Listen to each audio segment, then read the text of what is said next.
name is Becca Menchaca, and this is my literacy and learning theory presentation.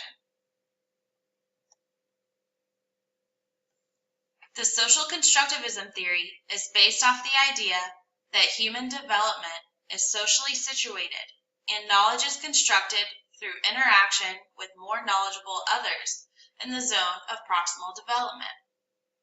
We will talk more about the zone of proximal development next. Social constructivism assumes that knowledge is the product of human interaction. Knowledge is socially and culturally constructed, and learning is a social activity.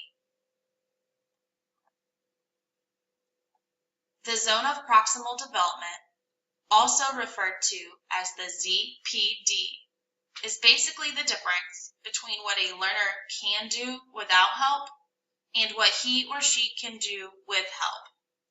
It is a concept introduced, yet not fully developed, by psychologist Lev Vygotsky during the last 10 years of his life. Vygotsky believed that the role of education is to give children experiences that are within their zones of proximal development, thereby encouraging and advancing their individual learning. I found this video that'll help us show how the zone of proximal development can relate to English language learners. Welcome to the A to Z of learning English. Thanks for joining us. Our final letter, the letter Z, stands for the zone of proximal development, or ZPD. The ZPD is a theory from a Russian psychologist called Lev Vygotsky. It is usually used to talk about children's development, but it also has some relevance for English language learners. The ZDP is basically the area between what you can do alone and what you cannot do yet, and it is usually called what you can do with help. It is really important to try to identify these areas you can do with help, because this is the language that you should be trying to learn. It is a good idea to keep a notebook containing everything you study. When you feel comfortable that you can do something in English, write it down in the notebook. That way, you are keeping track of things you can do and things you cannot do yet. You can also keep track of the things that you would like to do. So you have accomplishments, short-term goals, medium-term goals, and long-term goals. And my final piece of advice is to take some time at the end of every month and reflect on your accomplishments and your goals. Ask yourself a few questions. Do you feel that you achieved your time goals for the month? If not, what stopped you from achieving your goals? How will you adjust your plan next month? And what can you do to help yourself achieve these goals? And our last piece of advice comes from one of our greatest masters, Leonardo da Vinci.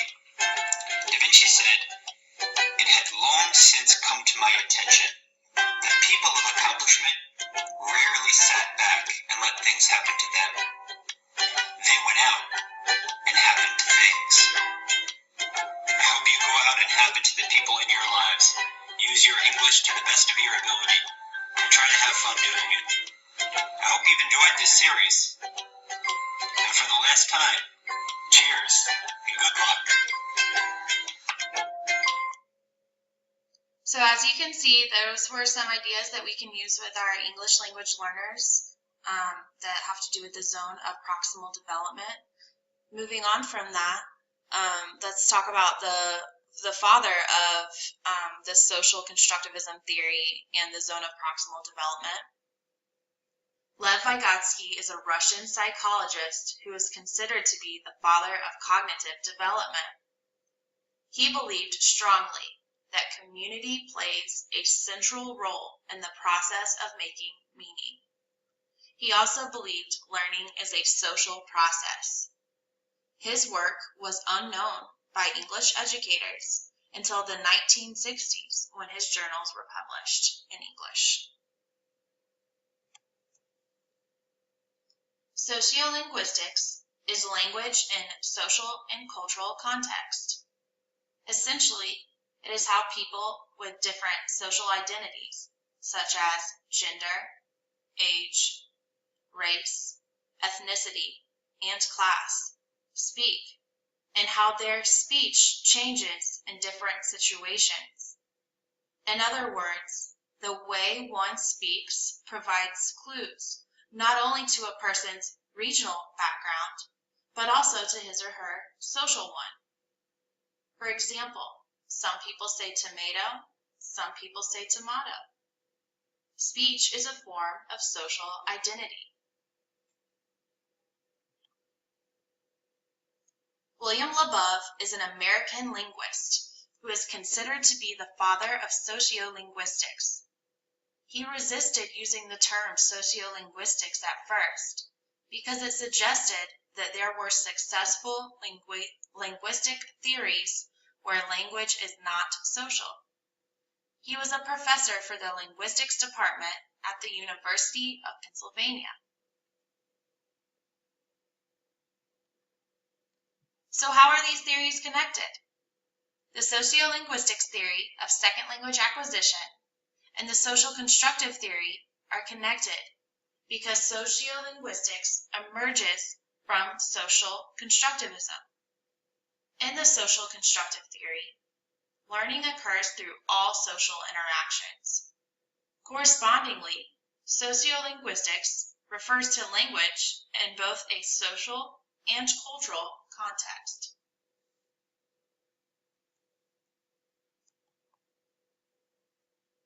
Some quotes that further connect the theories is Vygotsky's statement that claims the child begins to perceive the world not only through his eyes, but through speech, and a statement on the sociolinguistic theory that claims language was developed out of the need to communicate and interact, and therefore is social by nature. Sociolinguistics and social constructivism paves the way for culturally responsive teaching practices in the classroom. Teachers should create culturally responsive classrooms that inspire all learners. For example, think about the types of learners in your own classroom. Each student comes from a unique background and culture. As educators, it is our job to make sure all students feel welcome in the classroom. One may accomplish this by building on the students' experiences, or by creating a classroom learning community.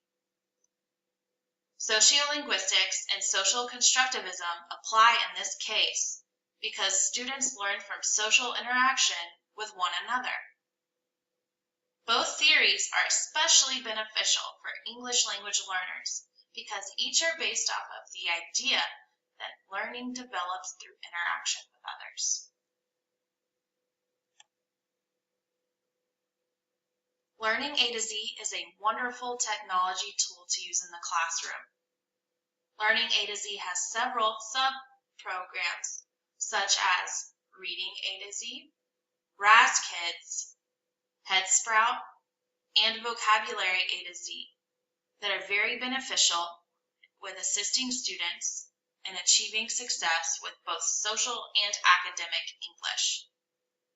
The websites offer reading, listening, speaking, and writing resources at varying grade ranges. I use the resources from the websites in my classroom daily to further support my students' learning. Students are also able to work with one another to practice language skills.